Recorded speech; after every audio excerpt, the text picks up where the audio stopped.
విజయవాడ బెంగళూరు మధ్య కొత్త వందే భారత్ ట్రైన్ పట్టాలెక్కనుంది. అదేంటి, బెంగళూరుకు వందే భారత్ అయితే తిరుపతి టైటిల్లో పెట్టారనుకుంటున్నారా? వయా తిరుపతి మీదుగా వెళ్లే ఈ ట్రైన్ శ్రీవారి భక్తులకు గుడ్ న్యూస్ అందించబోతోంది. తిరుపతి వెళ్లే భక్తులను తక్కువ సమయంలోనే గమ్యస్థానాలకు చేర్చనుంది. ఇప్పటికే విజయవాడ బెంగళూరు వందే భారత్ ట్రైన్ నడిపేందుకు ప్రతిపాదనలు సిద్ధం కాగా ఇది 9 గంటల్లోనే గమ్యస్థానం చేరుకోనుంది. 7 AC chair car, 1 executive chair car బోగీలతో ఈ ట్రైన్ నడపనున్నట్టు తెలుస్తోంది. ఈ వందే భారత్ ట్రైన్ మంగళవారం మినహా వారంలో మిగిలిన 6 రోజులు నడవనుంది. ట్రైన్ నెంబర్ 20711తో విజయవాడలో ఇది ఉదయం 5 గంటల 15 నిమిషాలకు బయలుదేరి SMBT బెంగళూరుకి 2 గంటల 15 నిమిషాలకు చేరుకుంటుంది.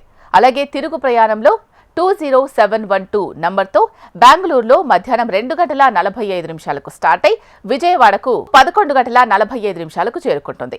తెనాలి, ఒంగోలు, నెల్లూరు, తిరుపతి, చిత్తూరు, కాట్పాడి, కృష్ణరాజపురం స్టాపులు కాగా విజయవాడ ఉదయం 5 గంటల 15 నిమిషాల నుంచి తిరుపతి ఉదయం 9 గంటల 45 నిమిషాలకు కేవలం 4.5 గంటలు మాత్రమే ప్రయాణం ఉండబోతోంది. ఇప్పటి వరకు విజయవాడ నుంచి బెంగళూరు వెళ్లే వారికి ప్రశాంతి ఎక్స్ప్రెస్, 3 రోజులు మాత్రమే నడిచే కొండవీడు ఎక్స్ప్రెస్ మాత్రమే అందుబాటులో ఉన్నాయి. ఈ వందే భారత్ రైలు వస్తే ఇకపై ఆ ప్రయాణికుల కష్టాలు తీరినట్టే.